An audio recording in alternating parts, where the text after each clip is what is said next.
তো বন্ধুরা এই ভিডিওতে কিন্তু টিম ইন্ডিয়া যে এএফসি এশিয়ান কাপে যে স্কোয়াড নিয়ে গিয়েছে তার যে ফরওয়ার্ডের যে প্লেয়ারগুলি রয়েছে তাদেরকে নিয়ে একটু অ্যানালাইসিস করব, তাদের স্ট্যাটসগুলো দেখব। সো অবশ্যই কিন্তু তোমরা ভিডিওটা দেখতে থাকো। অ্যান্ড বন্ধুরা, এর আগে কিন্তু আমি মিডফিল্ড, গোলকিপার, ডিফেন্স সব ডিপার্টমেন্ট নিয়েই ভিডিও বানিয়েছি। যারা অবশ্যই দেখোনি তারা কিন্তু ডেসক্রিপশন বক্সের লিঙ্ক পেয়ে যাবে, তোমরা সেখান থেকে কিন্তু গিয়ে দেখে আসতে পারো। তো বন্ধুরা, শুরু করা যাক আজকের ভিডিও। তো বন্ধুরা, হয়তো ডিফেন্স ভালো কাজ করে গেল, প্লাস তার সাথে সাথে মিডফিল্ডও কিন্তু আউটস্ট্যান্ডিং কাজ করলো। তো এর পরে কিন্তু তাকিয়ে থাকতে হবে আমাদের ফরওয়ার্ড লাইন আপের দিকে। তো ফরওয়ার্ড লাইন আপে এমন কোন এক্সপিরিয়েন্স প্লেয়ার আছে যে কিনা আর কি পারফর্ম করতে পারবে। তো বন্ধুরা, আমাদের এমন একজন কিন্তু প্লেয়ার রয়েছে যিনি কিনা সুনীল ছেত্রী স্যার।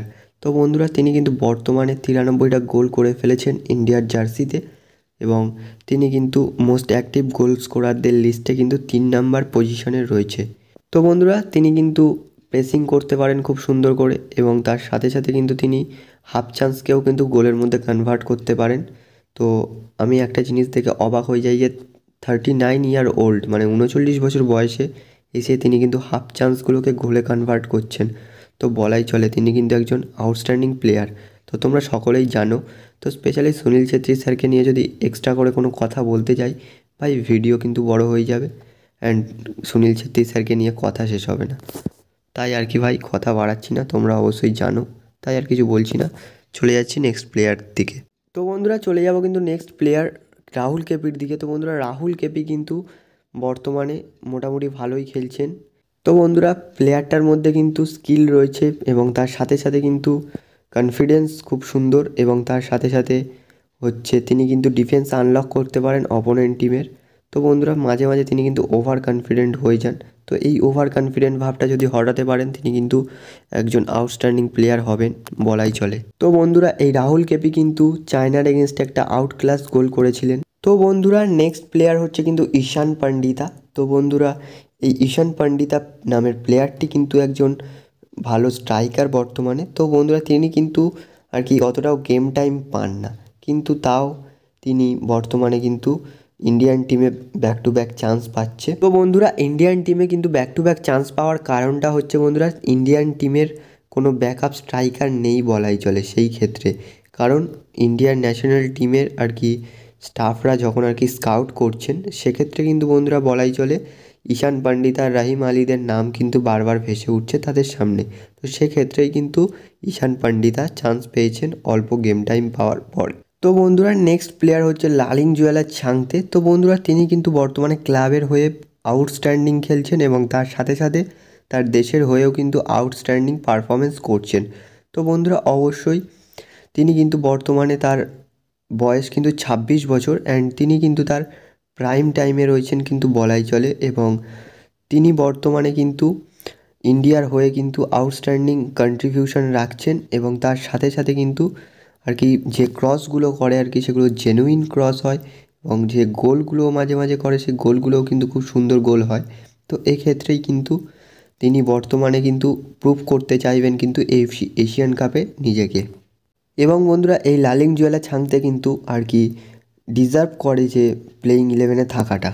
তো বন্ধুরা, লালিংজুয়ালা ছাংতের পরে নেক্সট প্লেয়ার কিন্তু আরও একজন মুম্বাইয়ের খেলোয়াড়, তিনি কিনা হচ্ছেন বিক্রম প্রতাপ সিং। তো তার বয়স মাত্র 21 বছর। তিনি কিন্তু 21 বছর বয়সেই, মানে যে স্টেজে আর কি আন্ডার ডেভেলপমেন্ট স্টেজ বলা হয়, তো সেখানেই কিন্তু তিনি বর্তমানে এখন সেই বয়সে দাঁড়িয়ে এএফসি চ্যাম্পিয়ন্স লিগ খেলে আসছে ভাই। আল হিলালের এগেনস্টে খেলছে, সৌদির ক্লাব। তো বন্ধুরা, বলাই চলে কিন্তু তার এক্সপিরিয়েন্স অনেকটাই হয়েছে বলাই চলে। তো সেক্ষেত্রে কিন্তু সে আউটস্ট্যান্ডিং খেলবে অবশ্যই, এবং তিনি কিন্তু বর্তমানে অ্যাটাকিং ফরমেশনে 3 পজিশনেই খেলতে পারেন। তো লেফট উইংয়েও তাকে খেলানো যায়, রাইট উইংয়েও খেলানো যায়, স্পেশালি তাকে সেকেন্ড স্ট্রাইকার পজিশনেও খেলানো যায়। তো বন্ধুরা, দেখা যায় কোচ তাকে কীভাবে ইউজ করে। তো বন্ধুরা, চলে যাব কিন্তু এই লিস্টের লাস্ট প্লেয়ারের দিকে। তো বন্ধুরা, সেটা হচ্ছে মনবীর সিং। তিনি কিনা বর্তমানে মোহনবাগান সুপার জায়ান্টের হয়ে খেলছেন, এবং তিনি বর্তমানে কিন্তু মোহনবাগানের হয়ে রাইট উইংয়েই খেলছেন, এবং ইন্ডিয়ান টিমের হয়েও কিন্তু তিনি রাইট উইংয়েই খেলছেন। তো বন্ধুরা, অবশ্যই তিনি কিন্তু ভালো খেলেন ওই পজিশনে, এবং তিনি কিন্তু কুয়েতের এগেনস্টে একটা আউট ক্লাস গোলও করেছিলেন, এবং একমাত্র গোলটি করেই কিন্তু কুয়েত থেকে 3 পয়েন্ট এনে দিয়েছিলেন।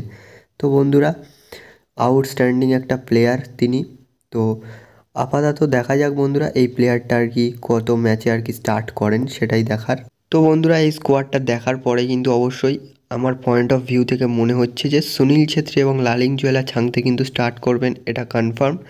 এবং লেফট উইং পজিশনে অবশ্যই কিন্তু আমরা নাওরে মহেশ সিংকে দেখতে পারি। আর হচ্ছে লেফট উইং পজিশনটায় আর কি মিডফিল্ড থেকে আসবেন তিনি। তো বন্ধুরা আর যদি তিনি না আসেন সেক্ষেত্রে হয়তো আমরা বিক্রম প্রতাপ সিংকে স্টার্ট করতে দেখতে পারি। তো বন্ধুরা স্পেশালি এই ছিল আজকের ভিডিও।